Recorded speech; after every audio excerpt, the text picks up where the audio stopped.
Good morning. Today's daf is daf mem.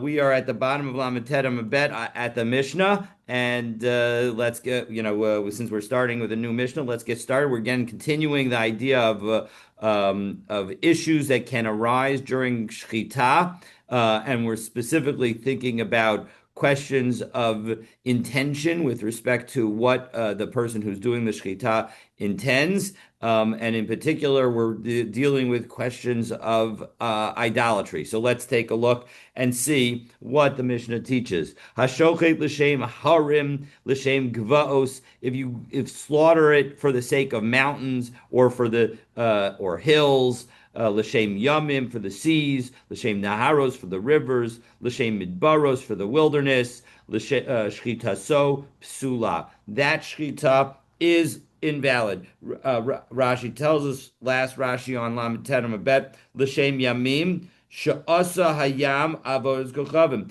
In each of these cases, where it's like, for example, where you made the sea into an idol, and that you're worshiping the sea. So the same thing is true with respect to the mountains and the hills and the rivers and the deserts and the wilderness. So whatever it is, that's what you're worshiping that. Now, it's important to note that when it comes to, even though in general, and we'll see this in a moment, even though in general we say that if somebody were to worship, for example, I don't know, their laundry machine.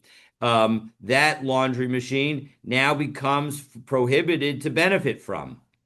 And so you would not be able to, you as another person would not be able to benefit from it. But that is not true universally, even though in general that is true.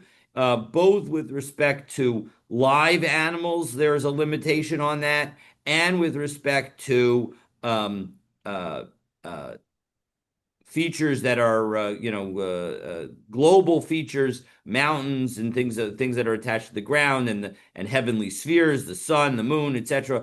Those also do not end up getting a prohibition that's associated with it. And so here we're highlighting that even though you're now trying to use this as a method of service to this animal that you're slaughtering as a method of service to an idol, even though that idol itself, if you worshipped it, would not, when you worship it, does not actually become prohibited. This, what's known as a takroves, the thing that you're offering, is actually going to become prohibited, and it's not going to be, the shechita is not going to be kasher. So that's issue number one in our Mishnah. Issue number two, Shnayim ochzim besakin v'shochatin, that if two people hold a knife together and they engage in the slaughter, and Rashi says, Shnayim ochzin zeb berosho v'zeb bekito, one is holding the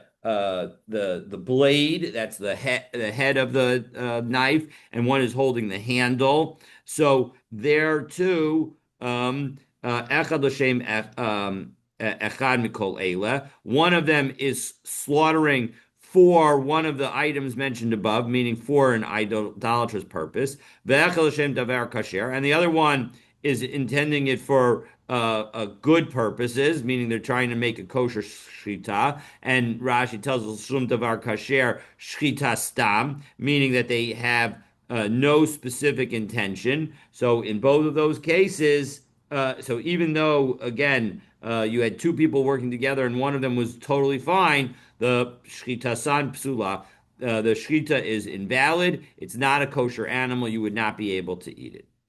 So the Gemara tries to derive some lesson from this Mishnah's choice of wording. So psula in zivche mesim lo. The implication is that yes, it is invalid, but it is not zivche mesim. It is not considered something that has been sacrificed to the dead, meaning that it would be prohibited to benefit from, as Rashi tells us, li'asar b'hana, that it is not considered, although it's invalid, it's not considered to be an actual offering to an idol because And as a result, because it's not an offering, it's not going to be prohibited to benefit from kedin takrovas avodas kochavim, which would be the law with respect to general things that are brought as sacrifices to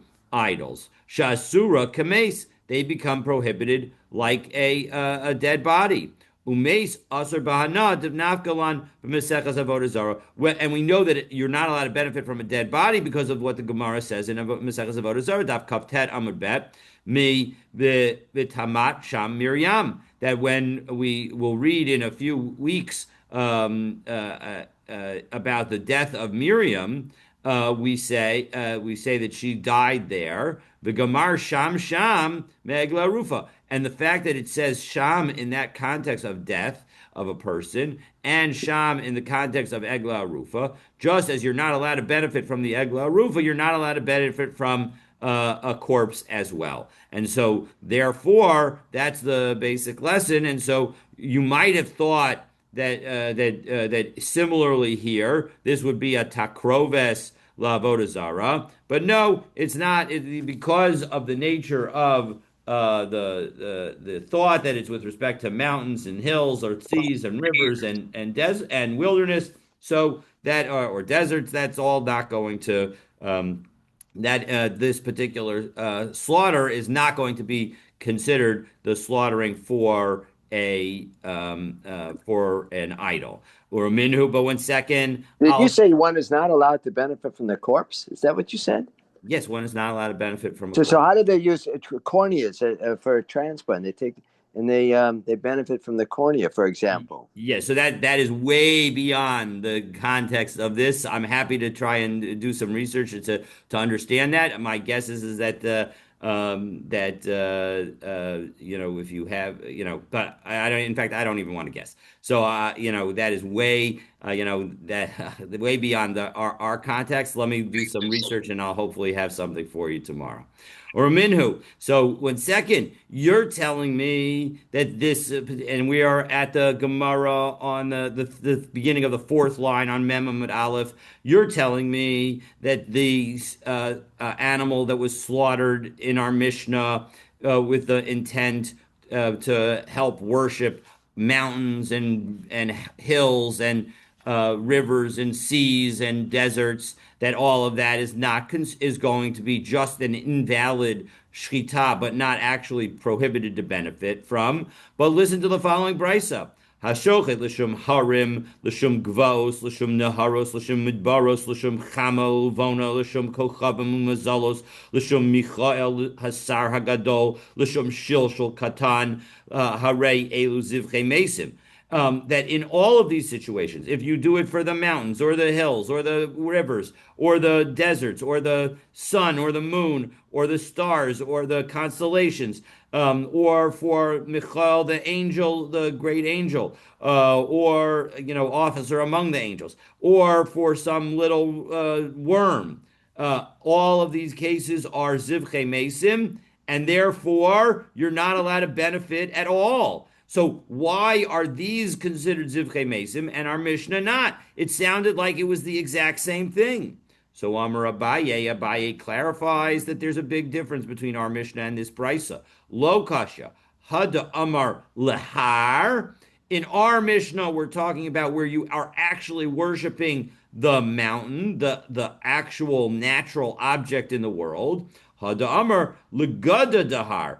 And whereas in the brisa, we're talking about where you're worshiping some kind of guardian spirit of the mountain. So as Rashi tells us, and by the way, how did I know that Shilshul was some kind of worm? Because Rashi told me. Third line in Rashi, we'll do the three Rashis.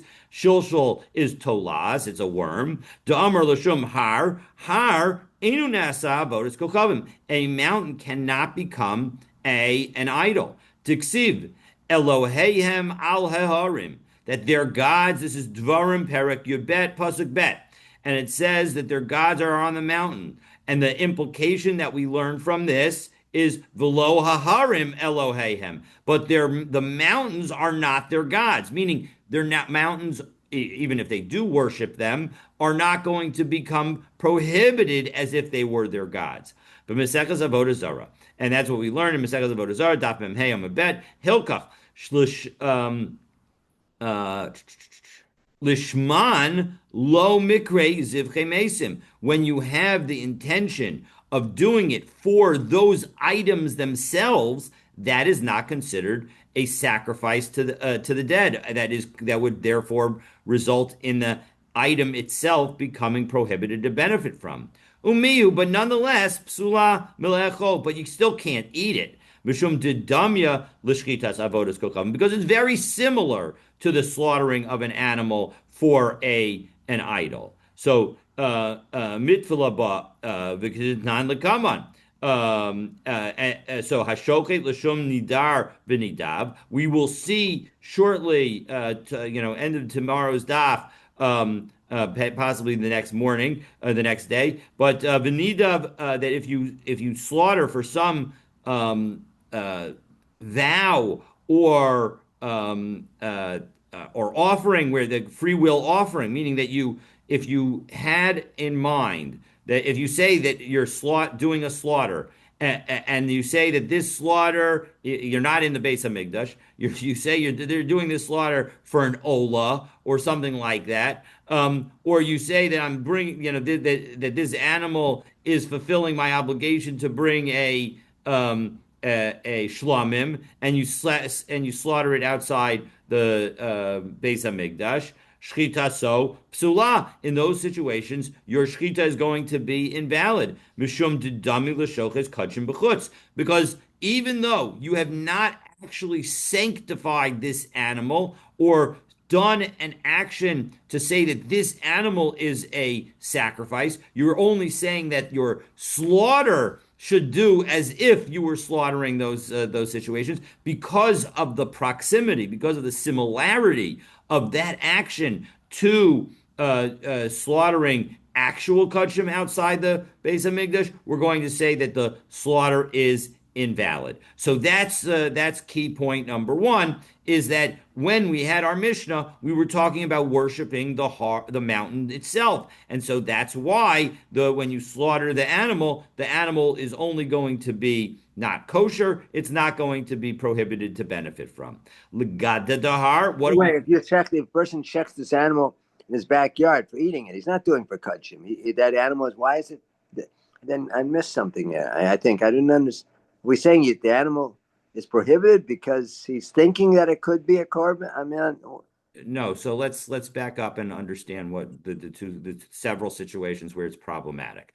So our Mishnah is talking about, you took your cow, you went outside to the backyard, and you said, "Oh, this beautiful mountain that I live nearby, I'm slaughtering this as an offering to the mountain." That's what our Mishnah is talking about, and our Mishnah right. tells us that slaughtered animal can now not be eaten. You're not allowed. It's not considered a valid shechita. It's not kosher. That's what our Mishnah tells us.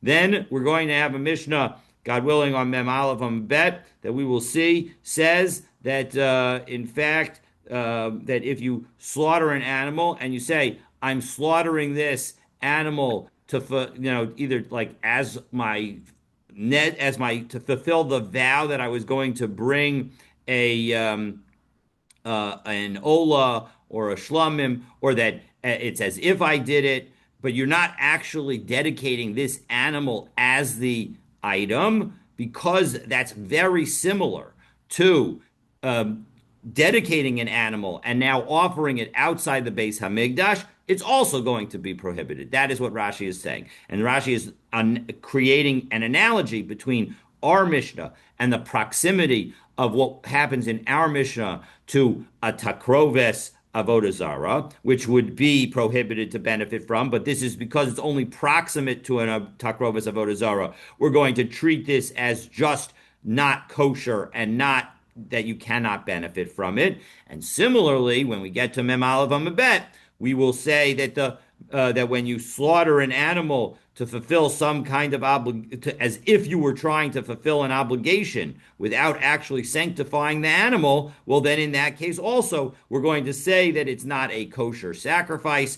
It's not a kosher animal. You're not allowed to eat it, but you're still allowed to benefit from it because it's not an actual sacrifice outside the Beis Hamikdash.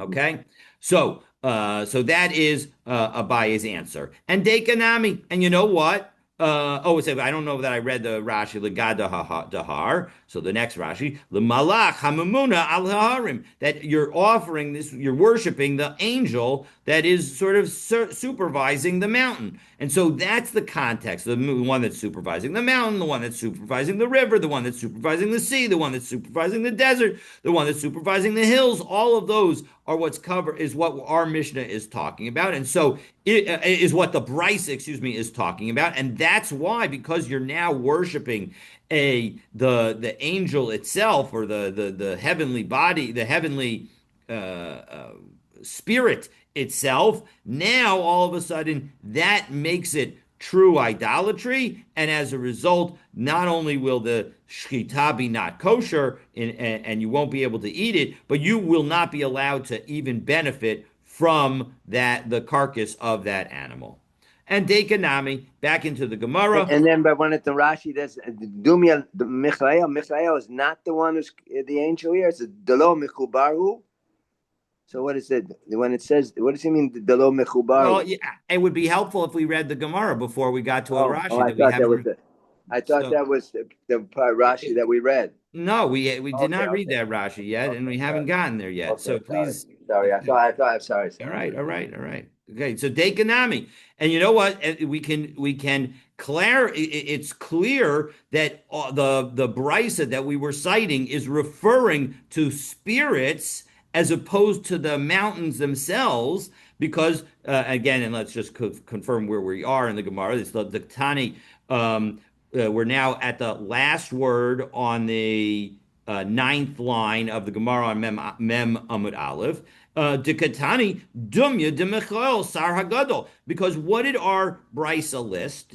Our brisa listed as one of the items that would be worshipped is Michael Sar Hagadol. So the point is that the other items in this brisa should be viewed as similar to Michael. And now we can do the beginning of that Rashi. Dumya de Michael. So now we're from the bottom of the narrow lines in Rashi, we're 6, 9, 10, 11 lines up. Dumya de Michael. De lo mechubarhu, because Michael is not actually connected to the ground. It's not ubalechayim, and it's not ubalechayim. And when it comes to living creatures, afal gaf the low mitzarei mishum avodas kochavim. Even though if you bow down to a cow, it will not become prohibited as an avodah zara.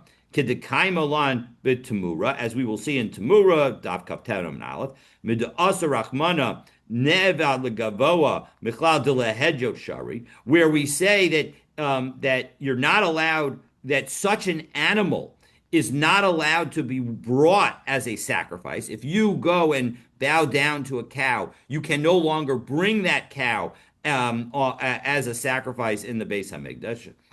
Bring that bull as a sacrifice in the Beis Hamikdash. But the implication is that you're still allowed to use it. And the reason is because it's a living creature. Mihu, nonetheless, Elakut mikru. Nevertheless, it gets the language Elahut mikru. It is still called a god. Kedeksiv hein nizbach as toavos mitzrayim, because we're referring to in Shemot that we're bringing the things that are going to be disgusting to the Egyptians, because we're going to bring them as gods. V'ksiv v'reisa es hashemesh v'es hayareach v'es hakokavim v'kol tzavah hashemayim. And similarly, when it says you see the sun, the moon, the stars, and all the heavenly bodies. So the point is that when it comes to a living creature, we're going to require something more. Although it is effectively, as soon as you worship this cow, you would not be allowed to use it as a sacrifice. It would not be prohibited to benefit from that cow yet. But if you actually were to do an action on that cow, like slaughter it, then we'll see that will be a sufficient action that will cause that cow to now be prohibited. But the bottom line is that here, what we're highlighting is that we're talking about the spirit of these items, and therefore these in that brisa, that's why the animal is you're not allowed to benefit from the animal that you slaughter. But when you offer the animal, when you slaughter the animal only for the mountain itself, for the hill itself, for the river or the sea, etc., itself, and not for the spirit that's associated with it, then you're going to not the shchita won't be a valid shchita, but you would be allowed to benefit from the corpse of that animal. Amar Rav Huna. So now Rav Huna is going to make a statement, and we're going to try to use our Mishnah as proof in connection with that statement. So Rav Huna says the following: Haisa behemas chavero revutza lifnei avodas kochavim. If you have an animal that is lying in front of an idol, and it's the animal belongs to someone else, kevan sheshachat ba siman echad asara, and now not the owner, but somebody else comes and slaughters the first pipe. At now, all of a sudden, the animal is prohibited. And Rashi tells us, Haisa behemas chavero. So take a look 3 lines up in the narrow lines of Rashi. And keep your finger on Rashi because we're going to do the next bunch of Rashis here. Haisa behemas chavero. Lo mi boy. Shalo. We don't even need to talk about the person's own animal. For sure, in that situation, it would demitzera mishum takrovas avodas kochavim. In that situation, it certainly would be prohibited as an offering to an idol. B'shchita siman echad, as a result of cutting one siman. Because even though, as we just saw in the prior Rashi, right? That when it comes to living creatures, you're not that they do not automatically become prohibited. If you worship them, they do not become prohibited to benefit from for a non-holy purpose, meaning that although you can't bring it as a sacrifice, you would be able to shecht it and eat it. Lo mishum denevad, not because it's worship. She'asu avodas kochavim, that you even made it, that you treated it like an idol. V'lo mishum muktzah shehikzu l'takrovas avodas kochavim, and it won't become prohibited based on the concept of setting something aside as an offering to an idol. Kedekaima lampet tamura, as we saw in Tamura, as we quoted in the previous Rashi, miditzrich kra lemisrinhu legavoa, because the Torah needs to specifically tell you that this animal that you bow down to is now, or somebody bowed down to. We don't need to contribute it to anybody on this line, but in any event, that somebody bowed down to, we're going to, that even though the person bowed down to it, the Torah needs to tell us that you're not allowed to use that animal as a sacrifice. So that the fact that the Torah needed to tell us that implies that you would ordinarily be able to benefit from it. Kedetanya, as we also saw in Baba Kama, Daf Mem Amud Min Habakar, that what is it? Why does it say Min Habakar? Lotzi es hanevad. That's to tell you that it's excluding the something that was worshipped. Umin hatzon lahotzi es hamuksa. And the reference to min hatzon, that's to tell you that even an item that is that has been set aside as an offering to an idol, that too, you're not allowed to bring that as a sacrifice to Hashem. And what's the implication? Miklal, the implication is delehedot shari. For a non-sacrificial purpose, if you wanted to just eat the animal, you would still be allowed to do so. Mihu, however, and this is the key point, ki ovid maisa begufayu, when you do an action that is of significance on the animal itself, that whereas again, if you just bow down to the animal, it's not going to be prohibited for non-sacrificial purposes. But if you do something more and you do an action to the animal, mitzvah, now all of a sudden, not only is it prohibited to eat, the shechita is prohibited, but it will be prohibited to benefit from. Keda Amrina b'perek Rabbi Yishmael, as we saw back in Avodah Zarah, Daf Nun Dalet Amud Bet, Pisha Amru Hamishtachave Lekarka Olam Lekarka Olam Lo Asra. Although we say that if you bow down to the ground, that ground will not become prohibited. Chafarba Boros. If you dig some holes in it, Vishichin or what are they called? The grooves, umaoros or caves, and now you bow down to these dug area of the ground, usrun. Now that dug area of the ground, you would not be able to benefit from. And so too here. Even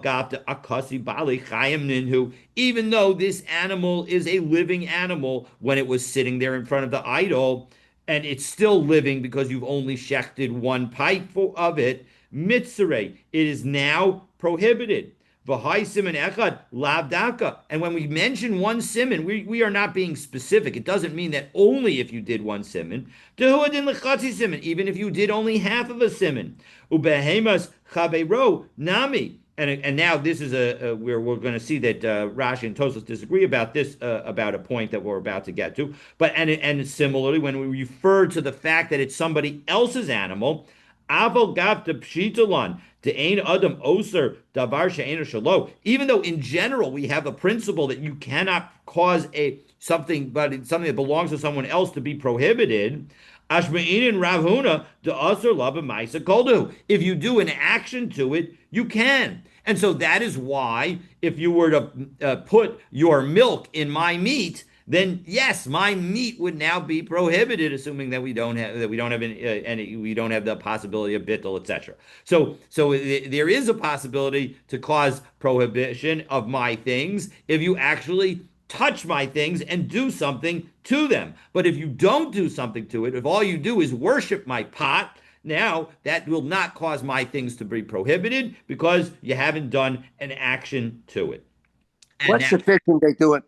What is sufficiently considered an action of the animal? Let's say a person puts a necklace on that animal. Is that doing something to that animal? probably not, but that is part of the discussion that we are leading into, and which is why I chose the wording that I chose specifically. So you're absolutely right to raise that because that's the discussion that we're getting into right now.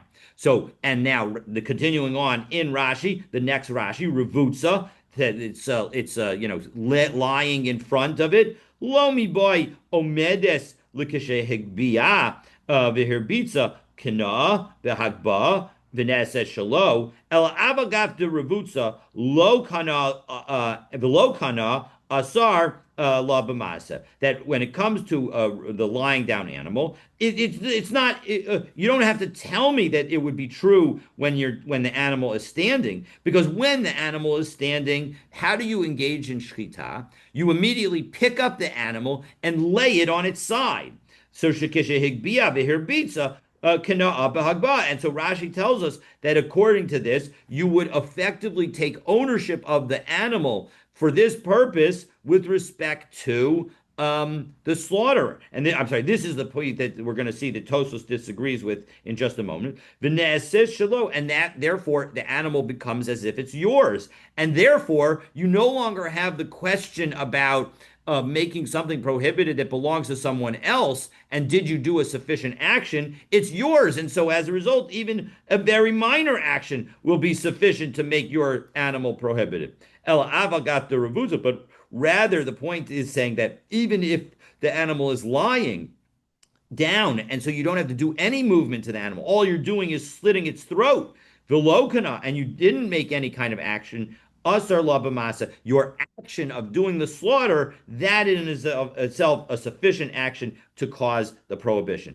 And it seems that it's clear that you have to do the action to the animal, not on the animal. So that I don't think it would be sufficient to do a necklace. So let's take a look at then we learn in many places that the Kohen, let's say or a person who was a shochet, acts as a shaliach for the balabayit of the animal. So, but the animal still belongs to that balabayit. They're all questions of ownership we discussed before. So just lifting up the animal, how does that transfer Well, ownership of remember the that animal.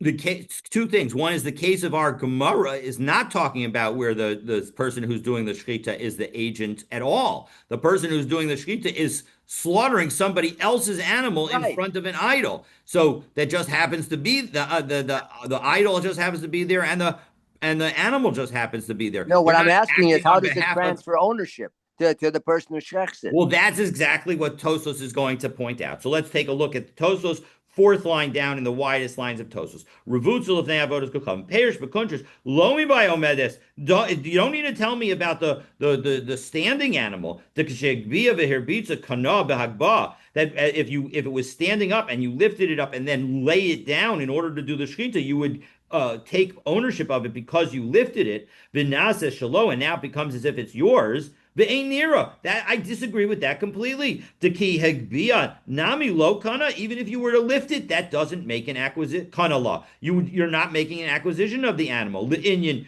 shetechashev shalo, that it should be treated as yours. Im ein adam oser davar she'ein shalo. That we should treat it as yours, and thereby not have the concept of somebody being not unable to prohibit something that doesn't belong to them. The hagazal, because you're just stealing. The lonis yashu habalim, and the owner hasn't given up hope on it. And what do we say when we have somebody who stole something and the owner did not yet give up hope? We say shneihen einan yecholon lahakdish. Neither of them have the ability to make it sanctified for the base of Migdash. Zelafisha einan shalo. The thief, because it doesn't belong to him. Vizelafisha einan birshuso, and the owner doesn't have the ability to do it because it doesn't. It's not in his possession. It's not in his property. V'chulu. Filikama nami de Amar Rav Nachman ain adam ozer davar she'ena shalo. And moreover, we're going to see tomorrow, God willing, that when you say that you can't prohibit something that doesn't belong to you, parachle haminasech, we ask a question about a situation where somebody pours your wine as libation. Umay parach. But what kind of question is that? If somebody is pouring your wine as libation, and Rashi's statement is correct that when you lift up something and then worship it, you no longer have an issue of davar she'ena shalo. This question, my parach, what kind of question is mehamanasech? How can you ask from the question of doing libation? When as soon as he lifted up the wine, he would be take a possession of it. As we see in Ezekiel. So Ella vadai bohachi lo chashav shalo. Rather, no, when you pick it up, it definitely does not belong to the person who picked it up. Ve'eno kanuilo. He didn't make a kinyan on it. Ella lehis chayav onsin. The only thing that it changes by your taking some kind of possession is that now you are liable for any kind of ones that would happen to the animal. But that's not relevant to our discussion here about whether or not you're prohibiting something that doesn't belong to you. Elanira dinakat revutza lirabusa. Rather, the reason that we're talking about revutza, that it's lying down, is to add the following: the afalgaf, the lo hirbitza, even though he did not cause the animal to lie down. The lo asaba maisa gadol at kolkach, and you didn't do something so big. All you did is you went like this with a knife across the neck of this animal. So you've done a very, very minor action, asra. Even in that situation, that is a sufficient action to cause it to be prohibited. Okay, so now we're going to go back into So the animal is still lying down, or he picked it up, according to Tosfot? According, everybody agrees that because the Gemara itself says that the animal is lying down. The point is what's the point? Why did the Gemara mention the lying down? So according to Rashi, the Gemara was saying lying down because if it was standing up, well then you would have done some kind of kinyan on the animal because you lift it up in order to lay it down, and therefore that's why you don't. What the Gemara is saying, you don't even have to have made a kinyan, but rather even in this situation, we're going to treat it as something that doesn't belong to you, and therefore, and yet we're still going to say that that your action is sufficient to cause it to be prohibited. And according to Tosos, no, the idea of saying it's lying down is to highlight that even if your only action was a minor flick of the wrist, that is going to be a sufficient action to cause somebody else's thing to become prohibited. So let's take a look back in the Gemara. 1, 2, 3, 4, 5, 6, 7 lines up. Second word on the line. Savarla. So what does he think? What is Rav Huna thinking? Savarla ki hada amar ula amar Rabbi Yochanan. Rav Huna is agreeing with Ula in the name of Rabbi Yochanan. Even though the rabbis say that if you bow down to somebody else's animal, you're not going to cause any kind of prohibition of that animal at all. As Rashi tells us,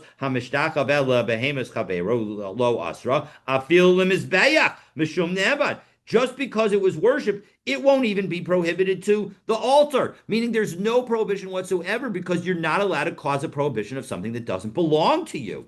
But asa b'maisa asra. But if you do an action on it, then it does become prohibited. I'm sorry, that was back in the Gemara. That was 1, 2, 3, 5 lines up in the Gemara. And now back into Rashi. Asa b'maisa, next Rashi, asra. Afla hedyo. Not only is it prohibited to bring as on the altar, but if you do an action with it, it's going to be prohibited even to benefit from at all. The taima yalap Maseches Avodah Zarah, and the reason is, as we learned in Maseches Avodah Zarah, Daf Nun Bet and Bet. Me from the pasuk. This is Divrei Hayamim, Parakaf Tet, pasuk Yud Tet. Kol hakelim asher his niach hamelech achaz b'malchuso b'ma'alo hachano. That from all the vessels that were abandoned by the King Achaz after his kingship because of the treachery, and they were prepared. Now, what does that mean? Amar Mar. So they said in the Gemara there in Avodah Zarah. What did it? My hechano. What does it mean that it was prepared? Sheganzum. They were set aside. Da asiri bahana. They had to be put in geniza. They had to put essentially in a place to not use them. Da asiri bahana, because they were prohibited to benefit from the afal gaf delavdi dehavu. Even though these kalim did not belong to Achaz. They belonged to the Beis Hamikdash, Shahayu Klisharis, because they were vessels of the Beis Hamikdash. But because they were used in a significant manner, and action was done with them, they became prohibited. And so similarly, anytime a major some kind of action is done with something that even if it doesn't belong to you, it can cause that item to become prohibited. What right does he have to touch that in the first place? Not his. You're right. He doesn't have a right to touch it. And in the case of the Beit HaMikdash, isn't that Me'ilah? In Achaz? Absolutely. That's in fact why it uses B'ma'alo. It uses the language of Me'ilah in the Pasuk Kaf Tet, Pasuk Yud Tet of Divrei Hayamim. And so as a result, you're absolutely right. 100%.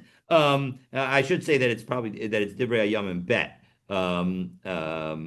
Because that obviously there's the very young Alf and Bet. But anyway, so yes, you're absolutely right. That it is Me'ilah, but nonetheless, now that those vessels are prohibited, and so that is exactly correct. So now, we have the statement of Rav Huna. And does he have to do an action to the animal? Let's say when we learn in the Avodah Zarah, for instance, they had all these different practices. A person defecated in front of the Avodah Zarah, whatever he did. So if this person were to do that in front of someone else's animal, does that constitute a maisa to the animal? I would think not. No, it has to be a maisa on the animal.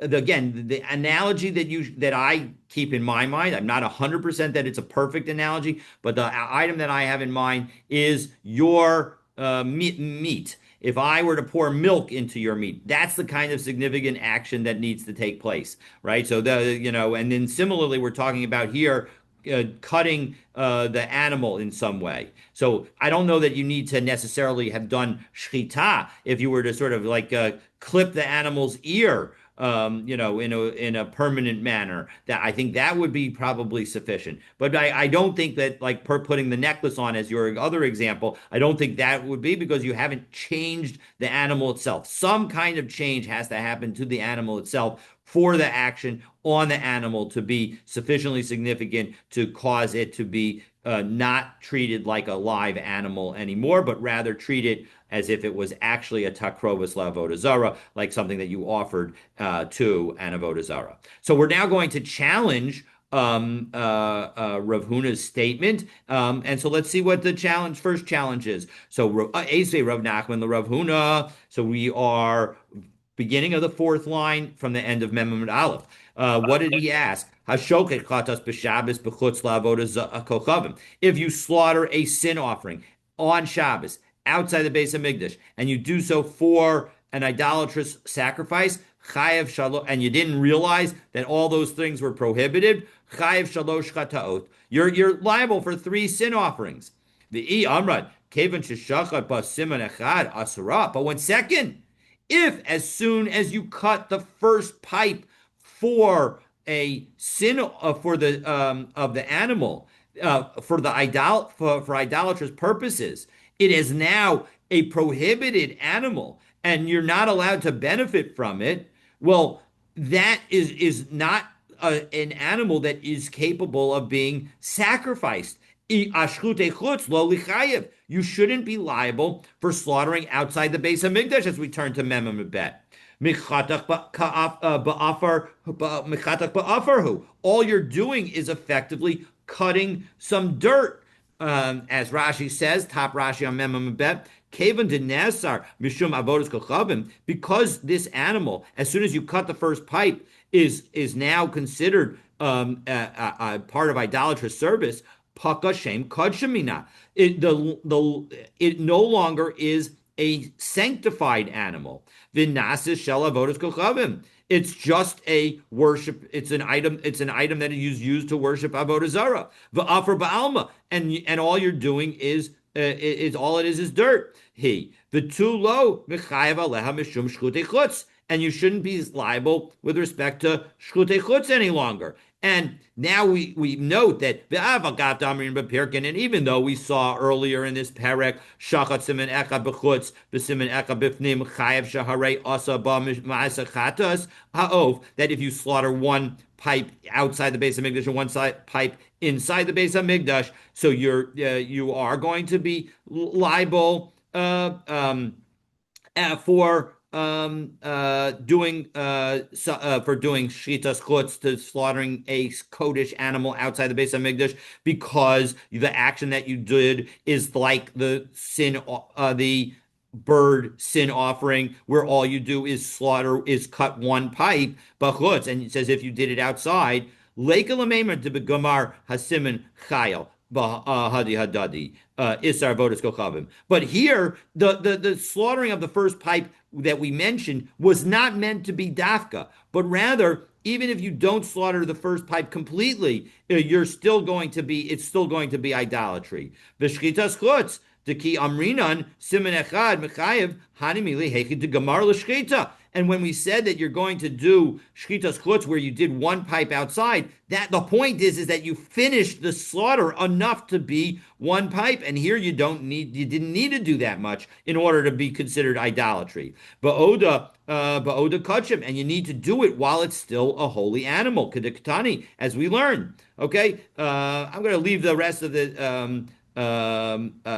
Leave the rest of this Rashi so that we can get through the rest of today's daf. But the point is that Rashi is highlighting that essentially once we've made this animal into an idolatrous service animal, now it can't be kachim any longer. So doesn't that contradict? Meaning, if Rav Huna is correct, that would not work. So it would not be 3 chatas offerings. You should only be liable for 2 if Rav Huna is correct. So doesn't that show that Rav Huna must be incorrect? So not necessarily. Amra Papa hacha b'chatas ha'ofaskinan. Maybe we're dealing in this brisa that says where you do 3 things. We're dealing with a chatas ha'of, and so that's why when you cut the first pipe, the same moment that you cut the first pipe as a chatas ha'of, you're also performing the sin chatas ha'of service, and therefore it's going to also result in your being liable for 3 chataot, and so that's why you're going to have to offer three sin offerings as a result. The kula bahadi adadi kasi, because everything is happening at the same time. No, What are the three? What are the three? sins, the three Yeah, sins are sins. slaughtering a chatas offering outside the Beis Hamikdash, slaughtering the animal on Shabbos, and offering it as an idolatrous service, sacrifice. Those are the three sins. So michdi, but one second, that doesn't work either. The Gemara responds to Rav Papa. Rav Huna kamana amra l'shmaitet keula. Rav Huna is agreeing with Ula. V'Ula ma'isa koldahu kamar. And according to Ula, even some minimal act is going to be sufficient to cause the animal to be considered as if it was offered to an idol, and therefore no longer subject to kudshim, and therefore how could it be still considered sacrificing and offering outside the Beis Hamikdash? So the Gemara answers, Ella ba'omer b'gmar zvichahu ovda. Now we're dealing with a situation where only at the end of his performance of the slaughtering, that's when he says, "Oh, and by the way, now I'm doing this, the rest of this as worshipped for this idol." So the only time he's worshiping for the idol is at that last moment, and so that's why in that brisa, it's going to be you're going to be subject to three sin offerings because the moment of idolatry is the moment of shchita is and similarly is the moment for the shchitas on for killing on Shabbos, and so as a result, for each of those sins, you're going to be liable, and that is completely consistent with Rav Huna because Rav Huna would say at the moment that you say that you're cutting for the idolatry, that's when it loses its name of kudshim. But that moment is the moment that the kudshim becomes sacrificed, and so therefore it is going to be, it's still going to be shchitas chutz. But how do we? Well, we learned the Gemara earlier that there's a machlochet whether shchita is considered from the beginning to the end, or shchita is only at the end itself. So according to one opinion, this might not even be shchita yet, right? If you consider from beginning, it has to be from beginning to end.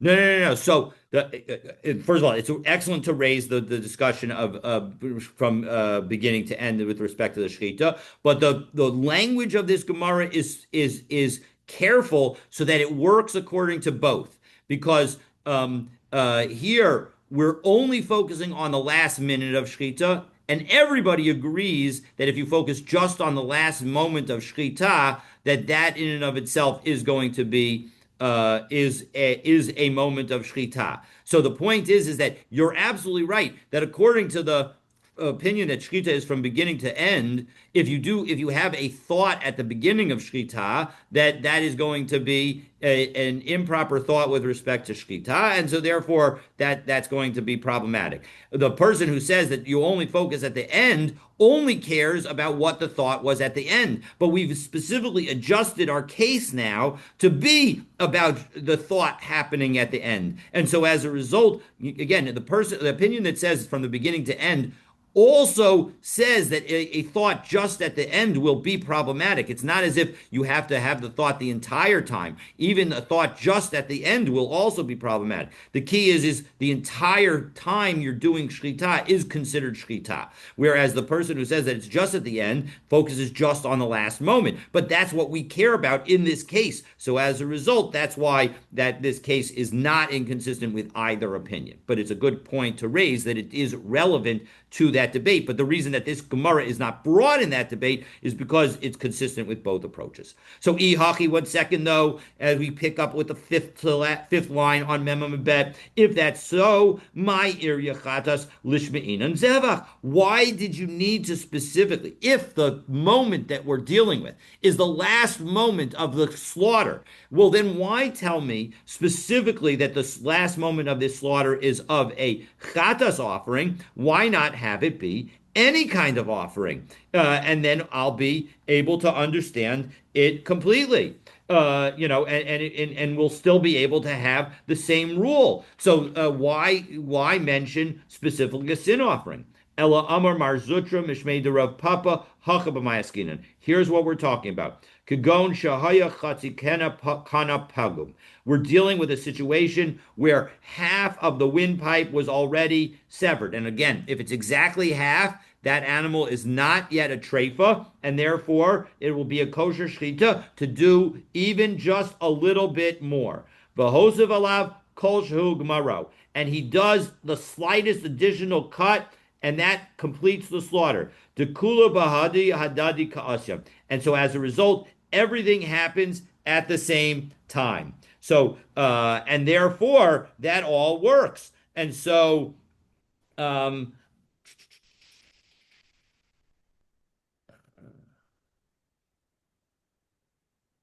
and the key is that we're talking about a bird chatas, and so Right. as a result, that's why, and because it is a bird chatas, now that is enough to make the entire shechita kosher. That little additional act, and so as a result, now everything works. You can do you can, at that same moment that you're doing the little bit of bird shechita, you are and you're having in mind the idolatrous purpose.